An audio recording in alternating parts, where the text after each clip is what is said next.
ओम नमः शिवाय। श्री शिव महापुराण खंड 1 अध्याय 18।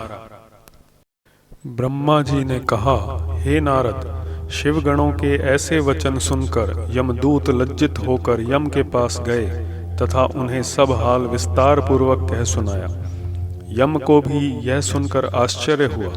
फिर यम ने शिवजी को दंडवत कर अपने गणों को तीनों लोकों में फिरने का आदेश देते हुए यह कहा कि जो मनुष्य देह में भस्म लगाए हो, रुद्राक्ष धारण किए हो, शिवलिंग का पूजन करता हो एवं आराधन में डूबा हो अथवा छल से भी शिवजी का बाण तथा वस्त्र धारण किए हो तथा उसका शिवजी से किसी प्रकार का भी संबंध हो तो तुम उसको मुक्त कर देना और कोई कष्ट मत देना। यमराज ने शिवजी की स्तुति करते हुए कहा, हे सदाशिव, आप मेरे पापों को क्षमा कीजिए, क्योंकि यह अपराध मुझसे अज्ञान में ही हुआ है। इस प्रकार बहुत स्तुति करने के पश्चात यमराज चुप हो गए। ब्रह्मा जी बोले, हे नारद, गुण निधि यमगणों से मुक्ति पाकर विमान पर आरूढ़ हो शिवलोक को चला गया। बहुत समय तक स्वर्ग में अनेक प्रकार के सुख भोग कर वह कलिंग देश का राजा हुआ। वहां के पहले राजा का नाम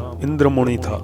गुण निधि ने उसी के यहाँ जन्म लिया तथा कद्रम के नाम से प्रसिद्ध हुआ। वह शिवजी का अनन्य भक्त था। इंद्रमुनि अपने पुत्र में राजा के समस्त लक्षण देख अपना संपूर्ण राज्य उसको सौंप रानी सहित वन में जाकर शिवजी की कठिन तपस्या करके शिवलोक को प्राप्त हुआ। कद्रम को पूर्व जन्म का स्मरण था, इसलिए वह समस्त शिवालयों में दीप दान करने लगा। उसने प्रत्येक मंडलेश्वर का आदेश दिया कि जितने भी शिवालय हों वहां दीपक जलाए जाएं और जो इस आज्ञा का उल्लंघन करे उसका सिर धड़ से अलग कर दिया जाए। गांव के स्वामी इस भय से दीप दान करने लगे। वे स्वयं भी बड़े हर्ष के साथ इस कार्य को करता रहा। उसने अपनी नीति द्वारा जनता को प्रसन्न रखा। वह जीवन भर शिवजी के दीप दान से अचेत न रहा। जब उसकी मृत्यु हुई तब उस पुण्य से वह शिवलोक को प्राप्त हुआ। उसने शिवलोक में अनेक प्रकार के आनंद एवं सुख भोगे तथा शिव चरणों का ध्यान धरता रहा। इसके पश्चात उसने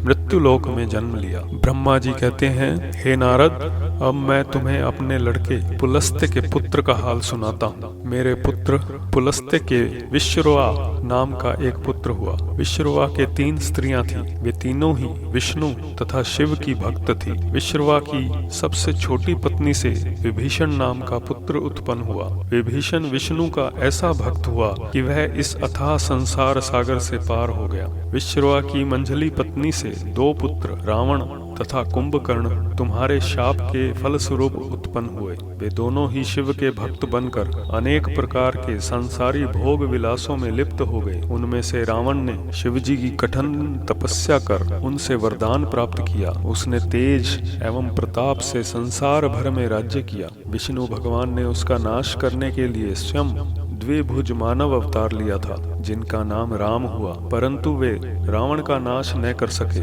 तब उन्होंने शिवजी की आराधना कर अपने कठिन तप से उनको प्रसन्न किया और शिव के अवतार अर्थात श्री हनुमान जी को लेकर वानरों की सहायता से रावण वध किया तथा उसके वंश को ही मिटा डाला। विश्रवा की सबसे बड़ी पत्नी का नाम शक्तिला था। उसके उदर से गुण निधि का जन्म हुआ था, जिसका वर्णन पहले किया जा चुका है। विश्रवा ने पहले लंका में रहकर जो उचित था वह किया। फिर काशी में आकर घोर तपस्या की, जिससे शिवजी उस पर अत्यंत प्रसन्न हुए। शिवजी का वरदान पाकर वह अलकापुरी का राजा हुआ तथा दिक्पति के नाम से प्रसिद्ध हुआ। उसे राज्य करते हुए 1 कल्प व्यतीत हुआ। जब धनवान कल्प का आरंभ हुआ उस समय विश्रवा ने तपस्या आरंभ की। उसने दीपदान की संपूर्ण विधि कंठस्थ करके उसमें बहुत ध्यान लगाया। अस्तु वह काशी में कठिन तपस्या करने लगा और हृदय के नेत्र खोलकर उसने शिवजी के दर्शन प्राप्त किए। अपने हृदय को ब्रह्म ज्ञान से पूर्ण कर